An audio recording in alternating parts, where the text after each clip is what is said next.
Assalamualaikum warahmatullahi wabarakatuh. Jadi kali ini aku bakalan yaitu unboxing dan sedikit nge-review yaitu Xiaomi 14T Pro ya. Sebenarnya aku udah telat sih ya, yang lain-lain udah pada dijual lagi, yang udah dipakai, udah di main game. Mungkin udah ada yang rusak kali ya. Nah, di sini tuh aku baru beli. Nah, bisa lihat di situ aku belinya memang maksain banget biar dapat wireless charging ya. Ini aku beli di pihak ketiga nih, di Aura Ponsel. Harganya sama di 8.999.000, cuma ya yang ngasih free wireless charging. Kenapa aku pengen banget? Ya karena aku pengen nyobain di handphone iPhone aku dan handphone Motorola aku ya, yang ada wireless chargingnya juga. Nah, kita fokus ke handphonenya aja. Nah, jadi untuk kotaknya seperti ini, warna putih, ada tulisan Leica, ini ada tulisan RAM 12GB Grey. Membuat tampilan kotaknya jadi jelek, jadi kita cabut aja. Misalnya Xiaomi 14T Pro CO Engineered with Leica, kami buatan Indonesia ya. Oke, sebelah kirinya Xiaomi 14T Pro, kanannya juga sama, atasnya begini, bawahnya begini. Nah, untuk di belakang bisa lihat garansinya 15 bulan katanya ya, untuk terkait unit bawaan, baterai bawaan semua dibuat di Indonesia. Warnanya Titan Grey, 12GB, 512GB untuk internalnya. Nah, jadi seperti itu aja ya. Kita langsung aja coba buka. Bismillahirrahmanirrahim. Nice. Masih disegel ini coy ya. Kita koyak dulu.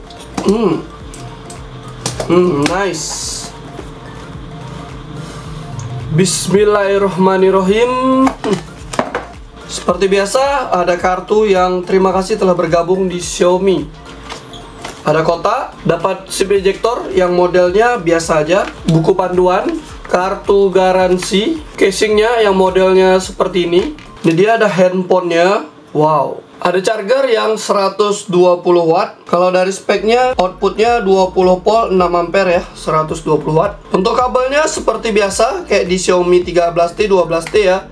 Dari Type A ke Type C ya, belum dari Type C ke Type C sih. Nah, jadi seperti ini aja yang didapetin dari pembelian Xiaomi 14T Pro. Kalau misalnya kalian nggak include wireless chargingnya, jadi ya nggak dapat wireless charging. Kita fokus ke handphonenya. Jadi ini dia handphonenya, kita langsung aja kletek ya. Oh, ini yang bagian paling satisfying nih. Oke, kita langsung aja kletek. Nah, untuk di tampilan depannya ini ada tulisan ya.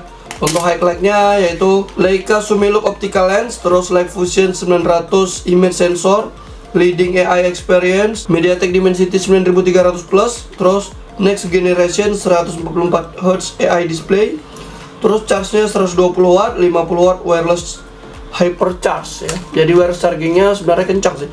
50 watt itu kencang, 30 watt aja menurut aku lumayan kencang. Nah, jadi handphonenya seperti ini kalau tampilan depannya, kalau belakangnya seperti ini. Untuk materialnya ini belakangnya kayaknya sih bukan plastik ya, tapi aku nggak tahu juga ya. Kelihatannya sih kayak kaca, tapi nggak tahu deh ya. Nah, ini untuk stiker image-nya kita cabut dulu karena mengganggu penampilan handphone. Tapi ini masih berada kayak macam kopong gitu kok, di gini-gini ini ya, masih ada kayak kopong. Tapi kok ditekan dia lumayan solid nih. Oke, ini ada tulisan Xiaomi. Terus untuk kamera belakangnya nih, aduh, tingkatannya banyak banget ya. Nih, tingkatannya nih ada tingkatan 1, terus naik lagi ya. Bener-bener kayak Infinix Note 30 ya. Nih ya, ada tingkatan 1, terus ada tingkatan lagi di bagian lensa kameranya. Nah, lensa kameranya ada 3. Di sini tuh flash, ada tulisan Leica Vario Summilux. Untuk sebelah kanannya ini sepertinya aluminium karena dia ada garis antenanya. Untuk tombol powernya seperti ada garis-garis. Ini volume.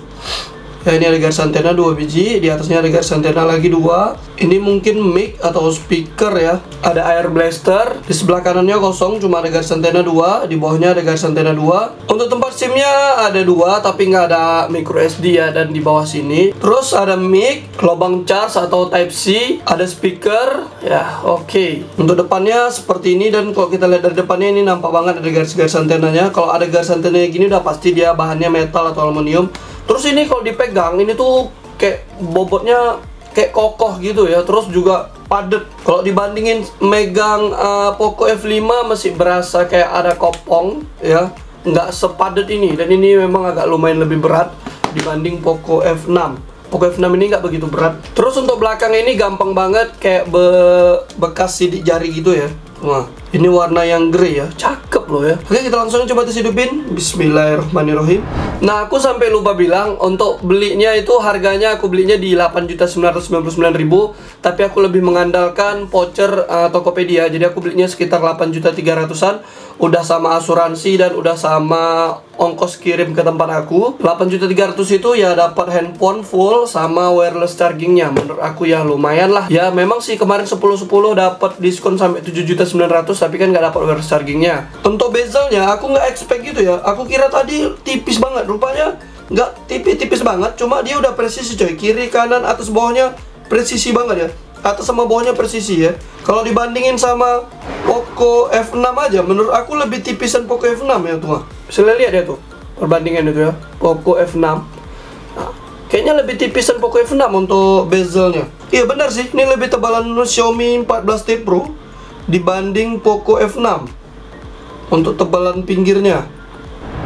Oke, akhirnya kelar juga kita setting-setting Xiaomi 14T Pro. Kita langsung aja masuk ke pengaturan. Ternyata ada update ya di tentang telepon. Kita lihat ini kan HyperOS 1.0.3 sebesar 624 MB.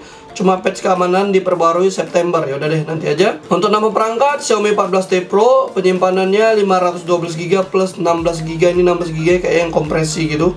Ini kenapa gak bisa coy ya? Allah, baru aja beli udah ngebug ya, nggak tahu sih itu ngebug atau enggak. Nah, untuk pemakaiannya pertama kali di 29,4GB yang terpakai di memorinya, sisanya ada 498 lagi. Ini juga masih banyak aplikasi yang bisa dihapus ya, kayak TikTok nih yang nggak pakai ini.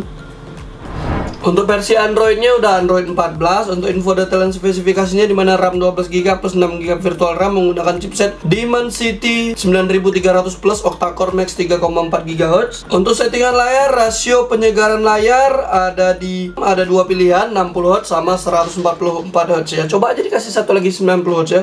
Jadi kita ada pilihan, oh ini aja lah, nggak begitu boros-boros banget ya. Tapi ini nggak ada pilihan, yaudah kita buat yang 144 saja. Atau bisa default, dia lebih menyesuaikan gitu. Mesin gambar AI, resolusi super, ya ini seperti biasa. Untuk tampilan AOD di sini tuh bisa berapa lama? Ya bisa selalu coy ya, keren-keren, bisa selalu. Ya nggak kayak macam di Poco. Kayaknya dulunya Poco bisa ya, sekarang kenapa harus Poco itu cuma bisa 10 detik ya. Untuk gaya kunci, apakah gaya kunci ada yang model yang terbaru itu? Ya ada yang model ini ya, yang lebih mirip kayak di iPhone. Untuk control centernya seperti ini, seperti HyperOS pada umumnya ya. Untuk pengaturannya di sini bisa kita ubah. Ini ada banyak lagi ya, Xiaomi Share, interface audio, layar kunci, ini AI-nya ya. Untuk di settingan baterai ada mode seimbang penghemat baterai, mode penghemat ultra, dan ada mode V-Forma, bukan mode ultimate ya. Mode V-Forma namanya nih, mode V-Forma tuh ada gambar baterai, mode V-Forma. Terus opsi pengisian daya, mode isi daya dengan kabel ada standar dan ada kecepatan tinggi, ada pilihan mau yang 120 Watt yang kepake atau enggak. Fitur tambahan ada apa nih? Penghemat baterai 5G.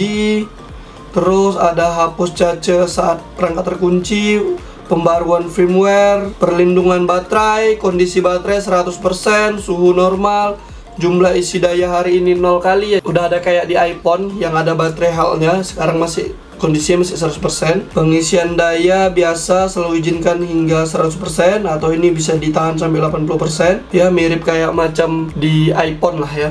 Untuk di setelan tambahan di sini tuh ada jendela mengambang. Ada penambah memorinya bisa sampai 12GB.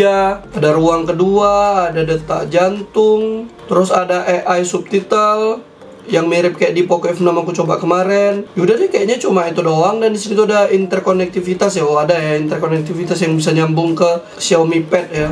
Nah kita fokus ke hal yang paling pentingnya, yaitu kamera. Begitu buka kamera ada tulisan pilih gaya, segar dan bersemangat, atau alami dan realistis. Aku bakal membuat segar dan bersemangat. Gunakan Leica P Brand. Oke, geser ke bawah untuk menunya. Gimana ini? Oke, nice. Jadi seperti ini untuk tampilan kamera Xiaomi 14T Pro. Dari paling sebelah kiri ada Pro ya, seperti biasa Pro. Terus ada film, video, foto, potret. Oh, ada potretnya, ada dua pilihan ya. Potret, dokumen, sama lainnya. Lainnya ada malam hari 50 megapiksel, video pendek, panorama, gerak lambat, dual video, selang waktu, pencahayaan panjang, mode sutradara. Nah, jadi seperti itu. Kalau kita ke pengaturan, ini ada pengaturan, ada rekomendasi cerdas, terus ada mulai mode malam otomatis, penangkapan gerakan, beritahu tentang orientasi, format HEIVE, ya, setelan selfie, kualitas gambar tinggi, Xiaomi ProCut, ya ini nggak tahu nih, telefoto adaptif, stabilisasi gambar, laju bingkai otomatis, pengkodean video, terus ada HDR10 Plus. Nih, ini bisa diaktifin dari depan sih. Nah, jadi seperti itu aja. Nah, kita pertama-tama ke foto. Untuk tampilan fotonya seperti ini. Ada flash, rasio aspek, kamera AI, timer, ketuk untuk ngambil foto, fokus pelacakan gerakan, tail shift, beruntun dengan timer, kamera bantu, dan watermark. Watermarknya regular atau Leica. Nah, ini ada pilihan. Nah, kalau Leica seperti ini. Kalau regular seperti ini ya. Nah, kita bakal buat yang Leica aja. Soalnya ini kameranya bagus coy. Harga handphonenya 9 juta. Jadi kita harus agak sedikit sombong. Nah, kita coba tes foto. Sebagus apa sih?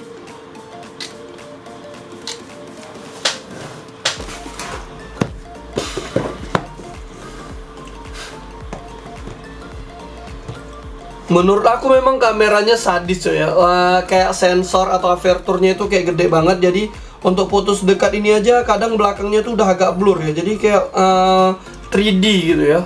Fotonya itu bokeh gitu walaupun nggak pakai mode portrait ya. Nah, di sini tuh ada 3 lensa, dimana ada satunya 0,6 kali, 0,6 kali seperti ini. Nah, terus ada 1 kali lensa bawaan kok 1 kali. Nah, untuk lensa yang satu laginya itu nih, ini misalnya lensanya ini. Nah, ini lensa utama. Terus untuk ultra wide yang bawah sini, oh yang samping sini ultra wide coy, samping sini ultra wide. Nah, untuk yang lensa dua ininya apa? Oh, 2 kali masih pakai lensa utama ya. Ini aku tutup yang telefotonya. Yang bawahnya sini udah jelas lensa telefoto. Hanya saja kalau kita buat telefotonya adaptif, kita aktifkan, nanti dia menyesuaikan ya. Nah, kalau misalnya kita zoom 4 kali atau 5 kali 6 kali masih pakai telefoto atau lensa utama. Kalau kita matiin dia udah otomatis. Nah, kalau kita buat kalau kita matiin dia misalnya ini aku tutup ya lensa telefotonya ya. Kita buat 2 kali masih pakai lensa utama, kalau pakai 2,6 kali udah pakai lensa telefoto. Nah, jadinya untuk kalau misalnya kita udah zoom 2,6 kali aja itu udah pakai lensa telefoto. 2,6 udah pakai. Nah, jadi ini lensa telefoto. Untuk perbedaan warna lensa telefoto sama lensa biasa, coba kita tes. Ini nggak bisa dekat loh, harus agak jauh ya. Warnanya hampir sama tapi agak beda lah ya. Mungkin karena memang jaraknya juga, pencahayaannya beda. Nah, untuk tampilan kamera seperti itu. Untuk di video, di sini videonya tulisan HDR, dan kalau misalnya nggak aktif ini HDR bisa sampai 8K. 8K cuma bisa 30 fps. Kalau untuk 4K atau 4K bisa 60 fps. 1080 bisa 60 fps. Kalau HDR-nya aktif gimana? HDR aktif ternyata nggak bisa 60 fps ya, mentok sampai 30 fps. Nah, kalau misalnya kita aktifin 60 fps, HDR-nya mati. Untuk video stabil biasa atau ada video stabil pro. Nah, misalnya video stabil biasa ini apakah bisa 1080 60 fps? Nggak bisa ya. 4K nggak bisa juga. Jadi kalau mau video stabil cuma cukup 1080 30 fps. Kalau stabil pro juga 1080 30 fps, nggak bisa diotak-atik. Nah, untuk di kamera depan menurut aku ini tajam sih. Ya, tajam. Kamera depannya tajam. Terus kalau misalnya kamera depan yang kita pakai mode portrait, apakah bener-bener rapi? Coba kita cek bagian rambut aku. Oke. Beneran rapi loh di bagian rambutnya. Cuma kalau kita lihat zoom dekat-dekat, memang ada bagian beberapa rambut yang masih nggak rapi ya, masih kayak kabur gitu. Tapi kalau dilihat secara sekilas ini rapi banget untuk bokehnya. Untuk video kamera depan bisa sampai 4K 30 fps ya. 4K 30 fps kalau kamera depan. Kalau mau 1080 fps cuma bisa ya 1080 bisa 60 fps kalau kamera depannya. Kamera depannya agak ngezoom ya dibanding fotonya ya, biasalah ya. Bisa pakai flash juga, isi cahaya yang dari layarnya ya, yang ngasih flash. Kita coba putar video paling tinggi ya, 4K. Nah, di sini tuh bisa 2160p 60 fps HDR. Oke, bisa lihat.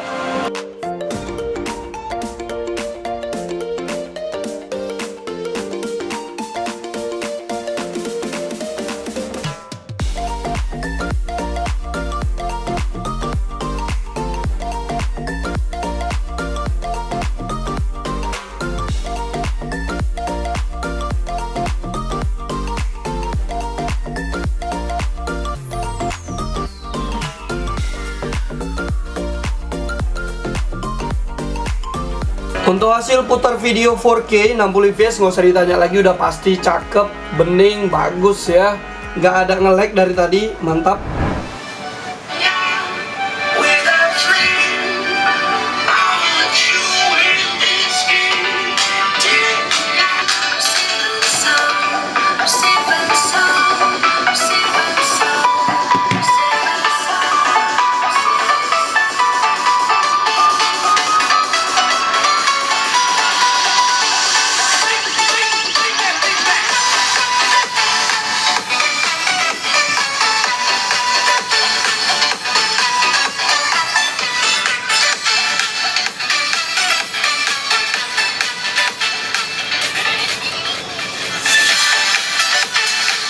Untuk suaranya bagus, tapi kalau mengingat harganya yang 9 juta, ini suaranya biasa aja.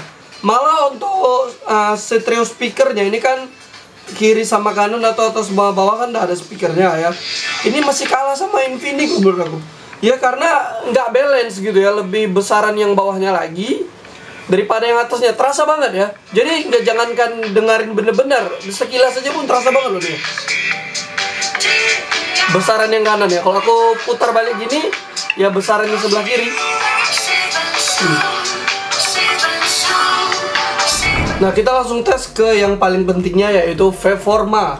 Pertama-tama kita coba ke device info Huawei dulu. Bisa lihat di sini tuh namanya Xiaomi 14T Pro. Untuk RAM-nya 12GB pakai LPDDR5X. Untuk SoC-nya menggunakan Dimensity 9300 Plus dengan 8 core. Core yang paling tingginya satu kali di 3,4 GHz. 3 kalinya di 2,85 GHz, paling kecilnya di 4 kali 2 GHz. Jadi ini Cortex-nya X4 dan Cortex A720. Untuk modenya 64 bit.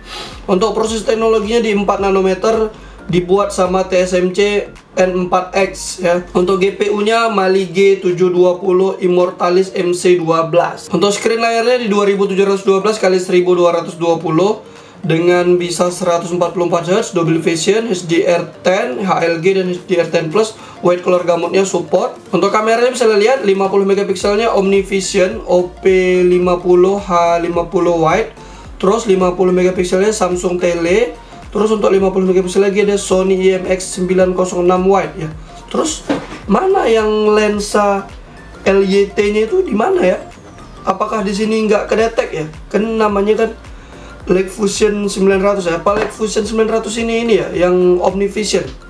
Nah, coba nanti yang tahu bisa komen aja ya. Untuk baterainya benar 5000 mAh. Kita lanjut ke tes Antutu Benchmark. Nah, di sini untuk Antutu Benchmark kita pakai uji multi sentuh dulu, bisa langsung 10 jari atau enggak. Oke, nice, mantap. Storage test secepat apa? Harusnya cepat lah, udah pakai UFS 4.0 ya. Untuk speed rate-nya di 4000, untuk menulisnya di 3600. Untuk RAM-nya di 2400 dan 1300. Wih, gila. Nggak ada yang di bawah 1000 Mbps ya, mantap sih. Hasilnya aja di 222.000. Nah, di sini tuh aku bakalan buat mode Veforma-nya. Ini kan aktif ke game turbo. Mode Veforma, nice. Kita langsung aja uji sekarang. Untuk panasnya ini belum panas-panas banget, masih di 34 derajat. Oke, udah kelar, bisa lihat ya. Di 1.925.000. Dan untuk panasnya di 43 derajat. Untuk belakangnya terasa banget nih, lumayan panas ya. Soalnya ini samping kiri kanannya kan metal ya, sama kayak Aiko 12 ya. Nah, tapi panasnya nggak panas-panas banget loh, cuma di 43 derajat. Tapi ini kiri kanannya terasa banget panas ya kalau dipegang ya. Hasilnya sih aku agak kaget, masih di bawah Aiko 12, nggak tahu sih kenapa. Atau karena nggak pakai fan cooler atau apa ya. Soalnya untuk Aiko 12 juga hasil 2 juta, aku nggak pakai fan cooler tuh, nggak pakai apapun. Hasilnya bisa tembus gitu. Ini cuma 1.925.000. Dan ini tuh udah pakai mode Veforma padahal ya. Untuk hasil Geekbench bisa lihat ya, Geekbench 5 di senjal core 1566, multicore-nya 5851. Wih, lumayan gede ya. Nah, ini masih lagi panas-panasnya, aku langsung aja tes yaitu CPU throttling. Dan bisa lihat ya, ini aku bakalan pakai mode Veforma. Nah, tuh ya, di 41 derajat. Kita langsung aja coba tes. Nah, ini hasil dari CPU throttling, bisa lihat ya, nih panasnya di 48, hampir 49 derajat untuk panasnya. Dan bisa lihat untuk di awal tes bisa lihat dia agak ngedrop ya, agak ngedrop di 345 atau 350-an, agak ngedrop. Dan habis itu dia tinggi ya, habis itu dia tinggi, mungkin karena di awal tadi panas, habis itu dia tinggi tinggi ini selama 7 atau 8 menit ya, 7 menit lah di tinggi. Terus dia akhirnya ngedrop lagi ya, mungkin di 1 menit atau 30 detik terakhir dia turun lagi, mungkin karena udah panas di 49 derajat. Dan yang jelas di sini tuh untuk hasilnya di maxnya 424 ya, gila itu tinggi banget ya. Terus untuk rata-rata 396 dan paling minusnya 345. Wah, gila, the best ya, Bang. Untuk torque samplingnya bisa kita lihat di sini, torque samplingnya mentok di 250.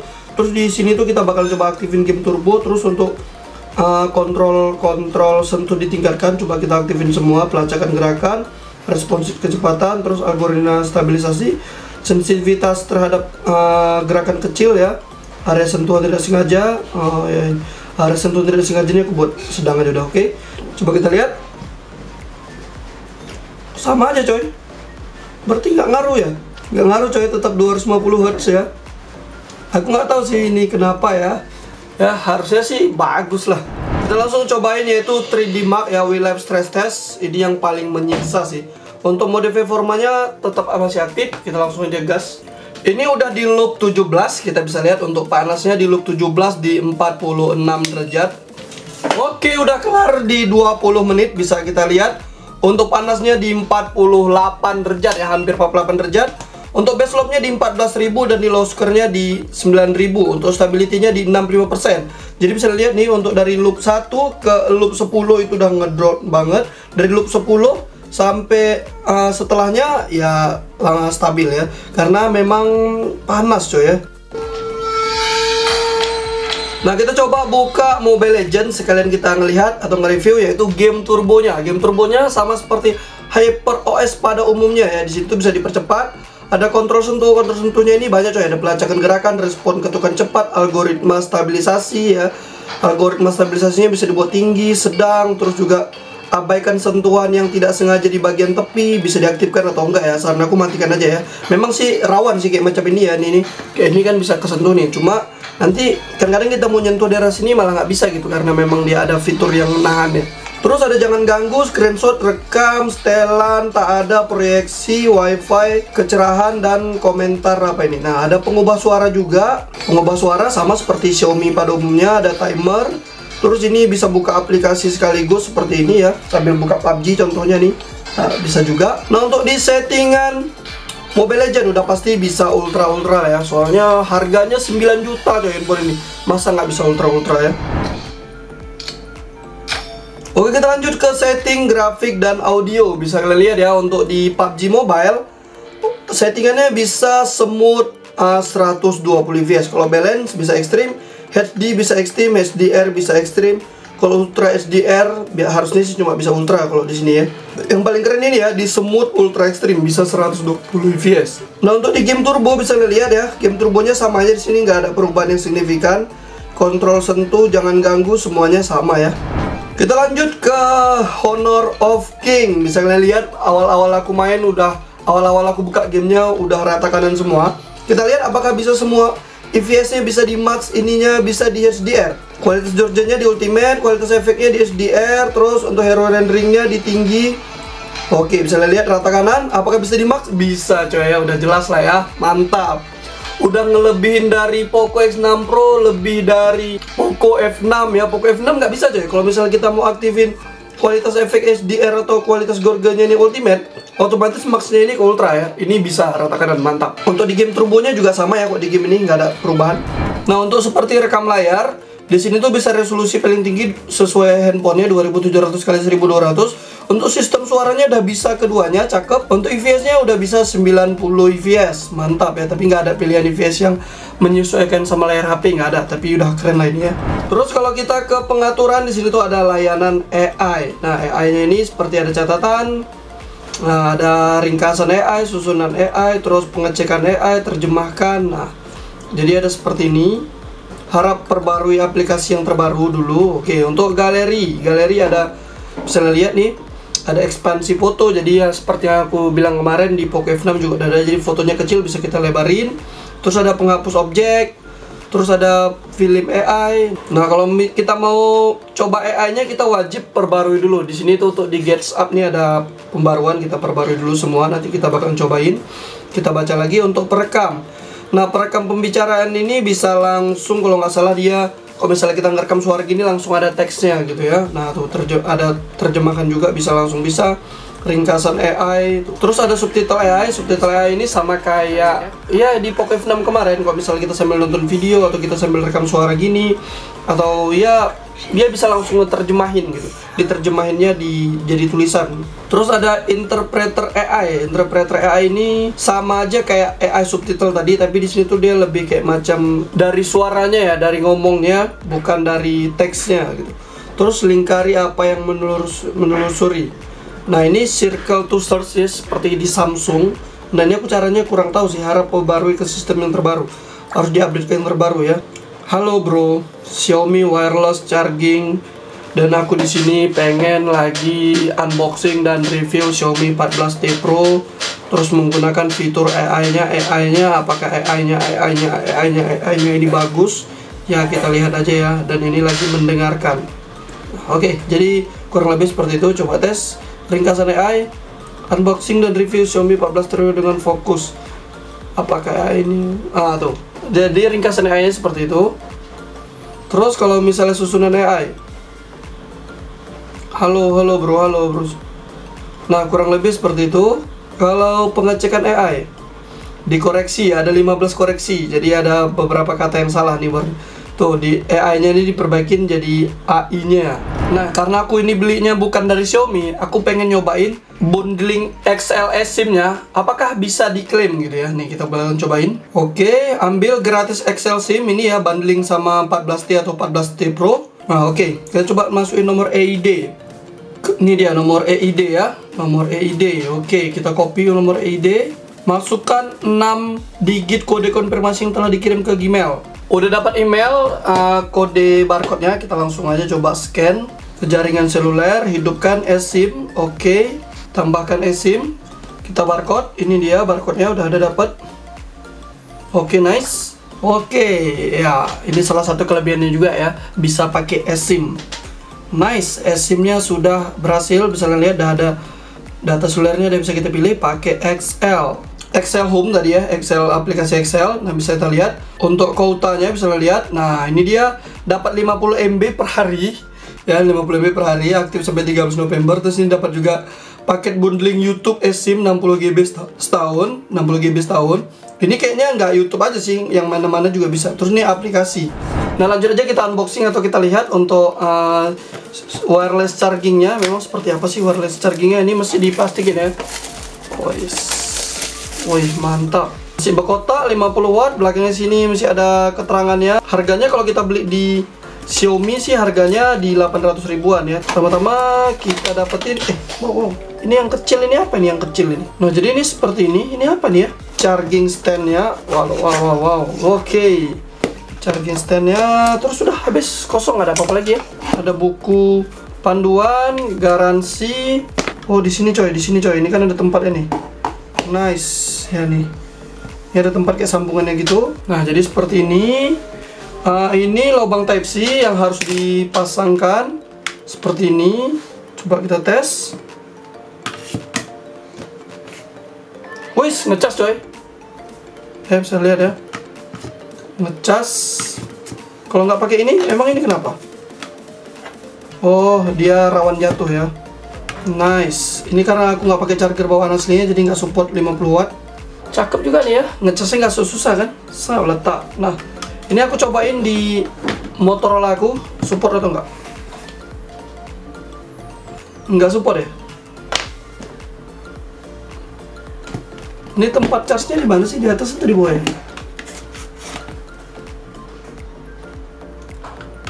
Walah, nggak support ya.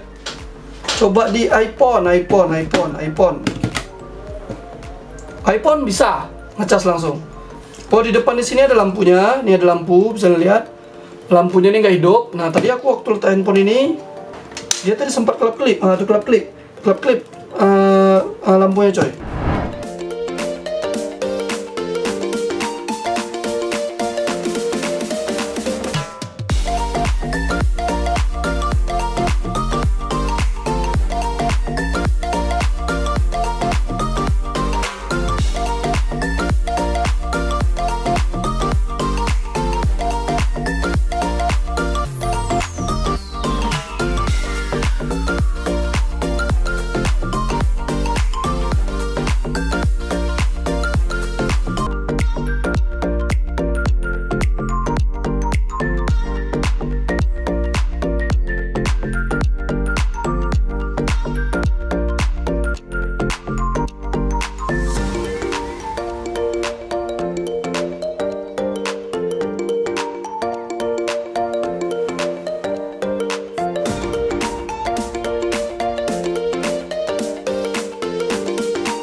30 fps.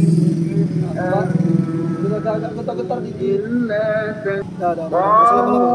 Beda. Selama 30 fps. Nah, ini 1080 60 fps. Ya, ini stabilnya nggak hidup. Kalau stabil hidup dia nggak bisa 60 fps coy, 30 fps. Ini coba aku pakein zoom. Ini zoomnya bisa sampai berapa kali ya kalau misalnya video? Mentok di 6 kali. Mentok di 6 kali. Dan ini pun agak kabur coy.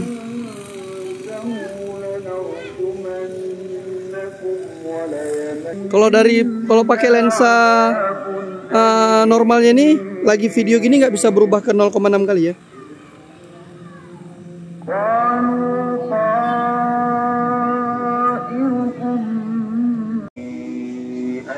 Nah, ini video stabil 1080 30 fps ya. Aku coba lari-lari.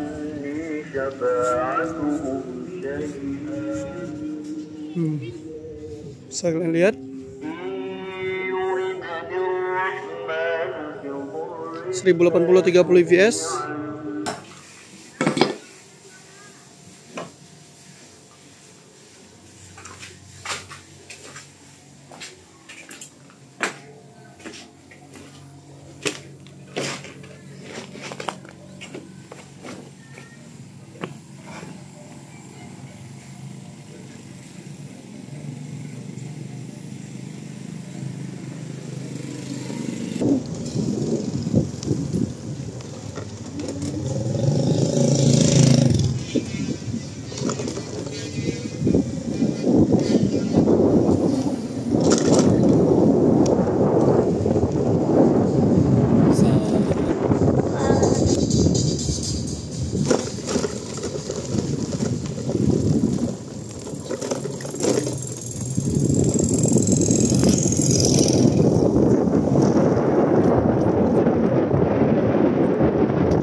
Ini 1080 60 fps ya.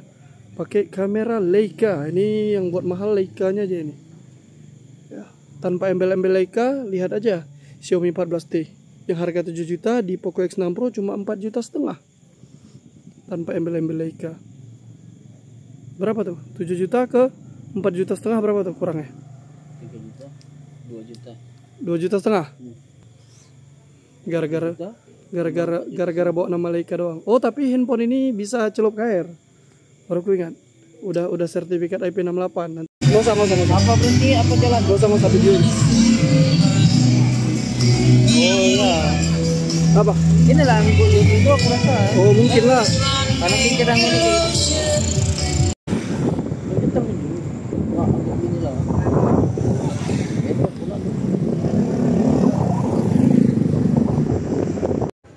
Nah, ini hasil video kamera depan 1080 60 fps. Kalau pakai kamera depan pasti kayak gini dia, kayak ngezoom gitu ya. Nah, jadi tangan aku udah paling jauh nih, tapi yang nampak cuma wajah aku doang ya. Bahkan di dada aku nggak nampak segini ya. Nah, ini kayaknya sih kamera depannya udah support OIS, tapi video stabilnya nggak ada ya. Jadi seperti ini untuk kamera depan. Nah, ini 1080 60 fps kamera depan, bisa kalian lihat. Kalau cuaca malam dia kurang sih ya. Ya, ini kurang. Ya, handphone ini tahan air ya, aku baru ingat. Untuk di akhir video aku bakalan coba update ya ke HyperOS yang terbaru. Setelah update aku lihat nggak ada perbedaan yang signifikan. Di layanan AI pun juga sama ya. Nah, aku cobain tes lagi AnTuTu Benchmark, kali aja bisa tembus 2 juta. Nah, di sini tuh aku bakalan buat mode Performa dulu. Setelah update ternyata makin anjlok coy ya.